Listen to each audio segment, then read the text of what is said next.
Welcome to my channel viewers. उम्मीद करती हूँ आप सब लोग खैरियत से होंगे। व्यूवर्स, आज मैं आपके साथ रिवॉर्ट्रिल 0.5 mg टैबलेट के बारे में कंप्लीट रिव्यू करूंगी कि रिवॉर्ट्रिल टैबलेट के बेसिकली क्या बेनिफिट्स हैं, इसके क्या साइड इफेक्ट्स हैं और इसको इस्तेमाल किस तरह से करना है, इसकी कॉन्ट्राइंडिकेशंस क्या हैं। तो व्यूवर्स, इस टैबलेट के बारे में कंप्लीट इन्फॉर्मेशन आज की वीडियो में मैं आपको प्रोवाइड करूंगी। इससे पहले मैं आपसे गुजारिश करती हूँ कि आप मेरे चैनल डॉक्टर नीलम ऑफिशियल को सब्सक्राइब कर दीजिए ताकि medicine related information daily basis पर मैं आप तक पहुंचाती रहूं। व्यूअर्स, स्टार्ट करते हैं रिवॉर्ट्रिल टैबलेट का रिव्यू। व्यूअर्स, रिवॉर्ट्रिल टैबलेट दो स्ट्रेंथ्स में अवेलेबल है, एक है 0.5 mg और एक है 2 mg। 0.5 mg जो कि लो पोटेंसी है, जितनी लो पोटेंसी होगी उतने ही कम साइड इफेक्ट्स होंगे और वैसे भी ये बच्चों में इस्तेमाल की जाती है, इसलिए बच्चों को लो पोटेंसी ही सुटेबल होती है। व्यूअर्स, इसके जेनेरिक फार्मूला की बात करते हैं। व्यूअर्स, इसमें पाया जाता है क्लोनाजीपैम 0.5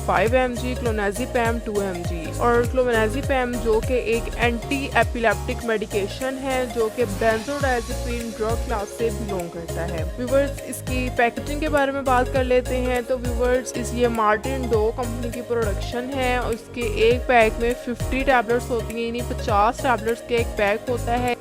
चिल्ड्रन में इसको बहुत ज़्यादा इस्तेमाल किया जाता है। अब बात कर लेते हैं इसके बेनिफिट्स के बारे में। तो व्यूअर्स, जैसा कि मैंने आपको बताया कि क्लोनाजीपैम जो है ये एक एंटी एपिलेप्टिक ड्रग है जो बेंजोडाइजेपिन ड्रग क्लास से बिलोंग करती है। तो व्यूअर्स, इसको एपिलेप्सी यानी मिर्गी के मरीजों में इस्तेमाल किया जाता है। बच्चों में पैदाइशी तौर पर यह मसला एपिलेप्सी का मसला आ जाता है, बच्चों में मिर्गी के दौरे पड़ना शुरू हो जाते हैं, तो उनकी इस कंडीशन को ट्रीट करने के लिए भी रिवॉर्ट्रिल टैबलेट का इस्तेमाल किया जाता है और बच्चों में ज़्यादातर डॉक्टर 0.5 mg की स्ट्रेंथ को प्रिस्क्राइब करते हैं। ये एपिलेप्सी और सीयर्स को ट्रीट करता है और इस तरह से ये एपिलेप्सी की ट्रीटमेंट में दिया जाता है। उसके अलावा जैसा कि इसमें क्लोनाजीपैम पाया जाता है, इसको पैनिक डिसऑर्डर्स और एंजाइटी और डिप्रेशन की बीमारी में भी इस्तेमाल किया जाता है। इसको नींद के लिए भी इस्तेमाल किया जाता है। जब आपको नींद नहीं आ रही, आप डिप्रेशन के मरीज हैं, तो डिप्रेशन के मरीजों को भी ये टैबलेट का इस्तेमाल करवाया जाता है। यानी इसके दो यूजेस हैं, एक तो ये कि इसको एपिलेप्सी के मरीजों में दिया जाता है और दूसरा ये कि इसको डिप्रेशन और एंजाइटी के पेशेंट्स में भी इस्तेमाल करवाया जाता है। बच्चों में मिर्गी के इशू के लिए इसको बहुत ज़्यादा डॉक्टर्स प्रिस्क्राइब करते हैं। व्यूअर्स, ये किस तरह से काम करती है? तो व्यूअर्स, ये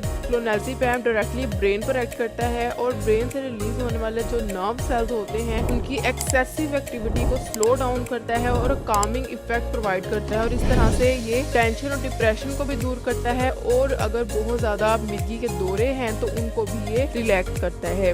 इस तरह से ये इफेक्ट शो करता है। व्यूअर्स, अगर हम इसके डोज की बात करें तो बच्चों में तो इसको अकॉर्डिंग टू देयर कंडीशन और उनके वेट के अकॉर्डिंग ही प्रिस्क्राइब किया जाता है, लेकिन जो नॉर्मल डोज है बच्चों में वो 0.5 mg है दिन में 2 मरतबा, लेकिन एडल्ट्स के लिए जो है वो 0.5 mg दिन में 3 मरतबा है और इसको आप खाली पेट भी ले सकते हैं और खाने के बाद भी ले सकते हैं, लेकिन अगर आप इसको खाली पेट ले तो ये ज़्यादा इफेक्टिव है। और आपने एक बात को माइंड में रखना है कि आपने इसको पानी के साथ लेना है, आपने दूध या किसी जूस के साथ इसको नहीं लेना, ये अच्छे से एब्जॉर्ब नहीं होगी, आप इसको पानी के साथ ही लेना है। इसकी साइड इफेक्ट्स की बात कर लें तो व्यूअर्स, अगर आप इसका ओवरडोज ले लें तो इससे आपको कॉमन साइड इफेक्ट्स हो सकते हैं, जिससे कि आपको बहुत ज़्यादा एंजाइटी भी हो जाएगी, आपको नींद का इशू हो जाएगा, आपको चक्कर आएंगे, सर में दर्द होगा, मसल वीकनेस हो जाएगी। ये इसके कुछ कॉमन साइड इफेक्ट्स थे। अब कॉन्ट्राइंडिकेशंस की बात कर लेते हैं। तो व्यूअर्स, इससे कुछ कॉन्ट्राइंडिकेशंस ये हैं कि वो पेशेंट जिनको एलर्जी होती है वो इसको इस्तेमाल ना करें, वो पेशेंट जिनको कोई सांस का मसला है वो भी इस्तेमाल ना करें और वो पेशेंट जिनको कोई लिवर डिसऑर्डर है वो भी इसको इस्तेमाल ना करें और प्रेगनेंसी के दौरान भी इसको इस्तेमाल नहीं करना और ब्रेस्ट फीडिंग के दौरान भी इसको इस्तेमाल नहीं करना। व्यूअर्स, तमाम इन्फॉर्मेशन रिवॉर्ट्रिल टैबलेट्स के बारे में अगर आपको इन्फॉर्मेशन पसंद आई तो ज़रूर लाइक कीजिएगा और मेरे चैनल को ज़रूर सब्सक्राइब कर दीजिएगा। Thank you. अल्लाह हाफ़िज़।